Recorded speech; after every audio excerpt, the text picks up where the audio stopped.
E aí, beleza? Márcio do Certa Palavra aqui, vou trocar uma ideia com você e vou te ensinar a pesquisar sobre temas de redação para o Enem. Toda vez que você quiser fazer uma pesquisa de um tema, segue isso que eu estou te falando que vai ajudar muito você.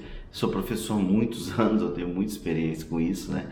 Todos os anos eu trabalho mais ou menos uns 50 temas, então todos os anos eu faço essas pesquisas antes de dar as minhas aulas. Então, assim, se o que eu tenho para te oferecer é o que eu faço, pode ter certeza que é o melhor possível, tá? Então é o seguinte, faz um favor para mim antes da gente continuar, se inscreve no canal Certa Palavra, me ajuda a crescer aqui com esse canal. Se você tiver algum comentário, se você tiver alguma dúvida, faz aqui no comentário aqui de baixo e aproveita e me conta de qual cidade do Brasil que você está me assistindo, que eu acho muito legal saber disso. Fico realmente muito feliz. Agora, vamos lá. Toda vez que você for pesquisar um tema, seja para fazer redação ou se você é um professor ou uma professora que está começando nessa área, segue isso daqui que eu estou te falando. A primeira coisa que você vai pensar é o seguinte, você vai pensar no assunto que você vai discutir no seu texto e vai procurar uma lei, beleza? Primeira coisa, veja se tem lei. É muito comum no Enem temas que tenham leis, tá?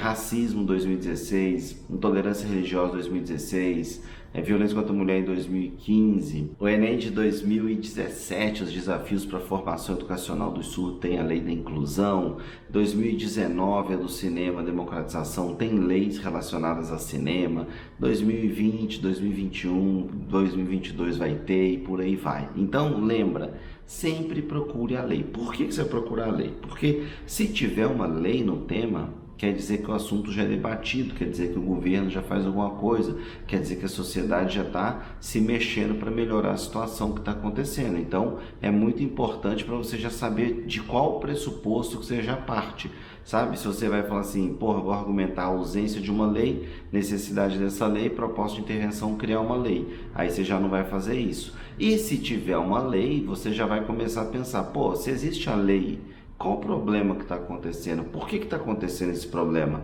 E aí você já vai ter propostas tipo fiscalização, né?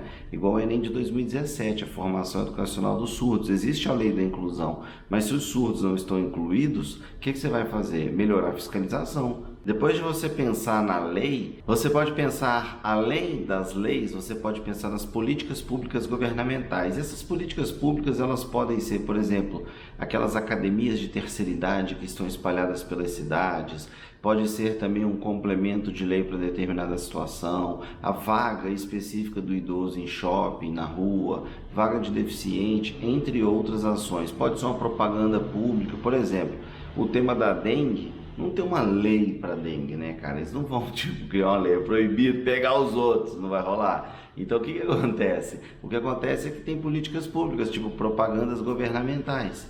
Então, o governo, todo dia, seja municipal ou estadual, está sempre tentando te alertar sobre a dengue. Então, isso é uma coisa muito importante, você tem que saber pesquisar. Então, você digita no Google lá o assunto, por exemplo, escravo contemporâneo. Aí você vai digitar a lei, você vai ver que já existe a lei, o artigo 149 do Código Penal. Depois você vai lá e coloca assim, políticas públicas. Aí você vai ver se existem políticas públicas, campanhas de conscientização, campanhas de educação, Polícia Federal fazendo buscas e apreensões, e aí você vai fazer essa pesquisa. Então, depois da lei vem as políticas públicas.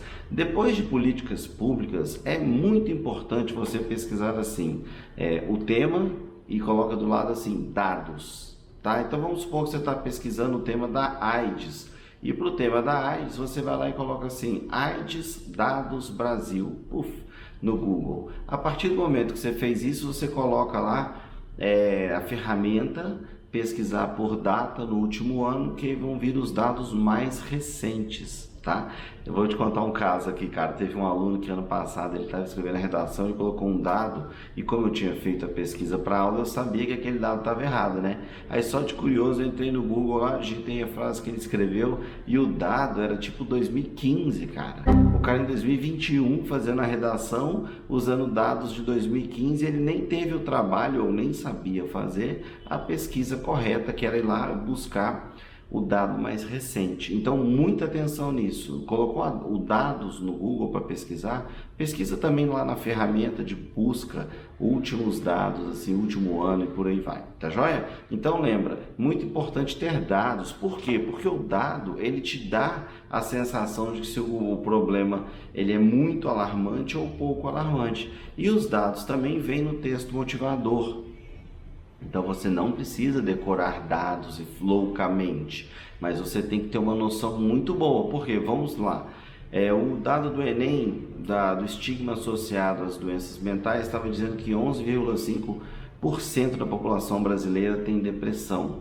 Cara, é uma população brasileira de 220 e poucos milhões, 11,5% com depressão é muita gente, sem contar o número de pessoas que não são diagnosticadas. Então você já tem uma noção de que realmente é muito grande o número de pessoas, e aí você começa a argumentar em relação a isso. Você já tem um parâmetro para falar, olha, o número é tal, olha como é grave. A partir dessa gravidade desse número, a gente vai discutir quantos problemas a mais vão surgindo e como que a gente vai intervir para melhorar essa situação, tá? Então lembra que é muito importante saber os dados. Bom, depois disso tudo, você vai procurar por fatos. O que são fatos? Né? São os acontecimentos, são o real problema dentro da sociedade. Você vai digitar lá por jornais, vai digitar por revistas, e aí você vai pesquisar fatos. Por exemplo, do bullying, você vai lá digitar o que é um bullying, né? Quais são os fatos relacionados a bullying. Aí você vai ver que uma pessoa sofreu assédio sexual, a outra sofreu violência física, o outro sofreu assédio moral, e aí você vai juntar esses fatos, juntar esses acontecimentos para saber, ó, eu vou falar disso. No caso do bullying, vamos supor que você fala, vou falar única e exclusivamente de bullying no mercado de trabalho. Aí você tem um dado que você pesquisou na internet, não sei quantos % de pessoas sofrem bullying no mercado de trabalho e não tem coragem de denunciar com medo de perder o emprego. E aí você vai lá e fala assim, opa, tá aqui meu argumento. E aí você vai argumentar dizendo como que é um problema grave as pessoas terem medo de denunciar, a ausência de um meio de denúncia anônimo. E aí a sua proposta é criar nas empresas um mecanismo de denúncia anônima contra o bullying no mercado de trabalho. Tá? Entenderam a ideia? Você vai pesquisar um fato, do fato você vai fazer um recorte e falar, ó, quero falar disso. E aí você fala única e exclusivamente disso. Tá, e aí depois de fazer esse tanto de pesquisa, o que você vai pesquisar por último? Aí você pesquisa a opinião dos outros. Entendeu? Aí você vai lá no jornal ler um cronista, você vai no YouTube ver o que os outros estão falando. YouTube é riquíssimo para isso, para tirar ideias para você usar como exemplos na redação. Alguns argumentos são bons, mas lembra, pega coisa confiável, né? Não pega essas bobagens que as pessoas falam, sabe? Vai nas fontes confiáveis do YouTube, né? As fontes boas, as pessoas, os especialistas e tal. Não vai nas pessoas qualquer, assim, não, beleza? Então lembra, peguei uma lei, peguei política pública, peguei dados, peguei fatos, peguei opinião, eu sei fazer um puta de um tema de redação. Aí você fala assim, mas isso aí é muito, não dá pra fazer essa pesquisa. Cara, então me desculpa, mas não vai dar nada bom pra você, cara.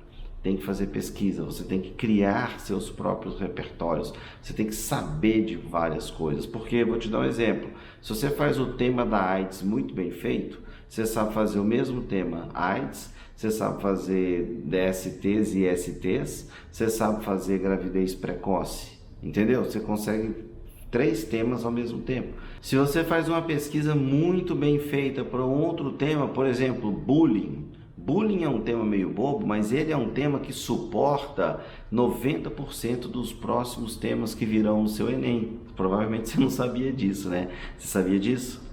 Por que eu estou falando isso? Porque o argumento do bullying vai ser sempre muito parecido com outros argumentos. Então você vai falar de violência, você vai falar de violência moral, você vai falar que a pessoa está sofrendo, ela vai sofrer violência física, vai sofrer danos psicológicos, e isso vai permear muitos temas. Então quando você fizer o tema do bullying, faz muito bem feito, faz uma pesquisa bem feita, faz a argumentação bem feita, para você usar de suporte para os seus outros temas, beleza? Então é o seguinte, ó, espero que eu tenha te ajudado bastante. Qualquer coisa, faz um comentário aqui para me ajudar a fazer o algoritmo entender, né, que o conteúdo é relevante. Me conta de qual cidade do Brasil que você está me falando, que eu fico muito feliz de saber de pessoas de vários lugares. Clica aqui no link do grupo do Telegram, que tem muitas dicas de redação, muito conteúdo exclusivo que eu mando, PDF, proposta de redação, dicas, metade de aula, quadro de aula. Tem muito conteúdo legal para estudar, ok? Então, um abraço, te vejo no próximo vídeo. Tchau, tchau.